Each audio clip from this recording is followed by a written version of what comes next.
त्यानं लाल बावटा दाखवल्याची बातमी आता 2 दिवस जुनी झाली आहे। यानंतर आता राहुल गांधींनी याच नियमगिरी भागाचा आज दौरा केला। या ठिकाणी भाषण करताना राहुल गांधींनी स्वतःला आदिवासींचा कैवारी असल्याचं दाखवलं आणि तसं म्हणवून घेतलं। त्यानंतर विरोधकांकडून त्यांच्यावर जोरदार टीकाही झाली। कसे बनलेत राहुल गांधी आदिवासींचे कैवारी, काय म्हणाले ते ओरिसात जाऊन ते पाहूया।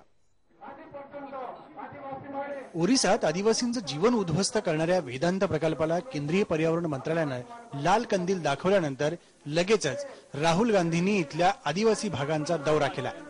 तिथे जाऊन त्यांनी आदिवासींचीच मनं जिंकण्याचा प्रयत्न केला।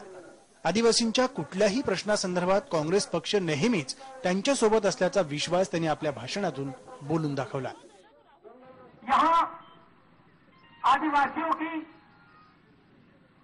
गरीब जनता की आवाज कुचली जा रही थी। उनकी आवाज दिल्ली की सरकार ने सुन ली। ये विकास के खिलाफ बात नहीं है, ये विकास की बात है।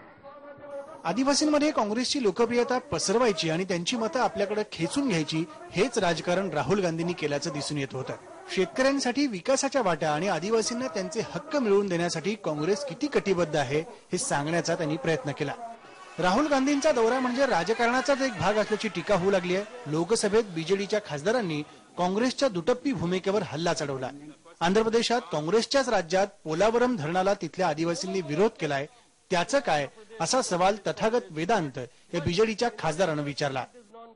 People who have done a course in EDAT, Environmental Damage Aptitude Test, today have the right to sit here and decide that Polavaram can come in Andhra Pradesh because it is Congress ruled, but in Orissa, since it is non-Congress, the Chief Minister and the people of Orissa will be deprived of development. हा सगळा प्रकार बघून भाजप तरी कशी गप्प बसेल? भाजपचे माजी अध्यक्ष राजनाथ सिंह यांनी राहुल गांधींच्या वक्तव्यावर टीका केली आहे। कौन किसान का बेटा है, कौन गांव में रहने वाला है, कौन गरीबों का हिमायती है, ये संसद भी जानती है और संसद और सारा देश भी जानता है। ओरिसामध्ये राहुल गांधींचं कार्ड पुढे करून काँग्रेस केवळ मतांचं राजकारण करू पाहते। गेल्या काही वर्षांपासून तिथं बिजू जनता दलाची सत्ता आहे।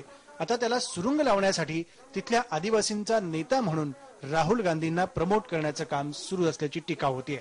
Bureau report, IBN Lokmat. ओरिसात आदिवासींच्या निमित्ताने हे राजकारण चाललंय तर उत्तर प्रदेशात शेतकऱ्यांच्या निमित्ताने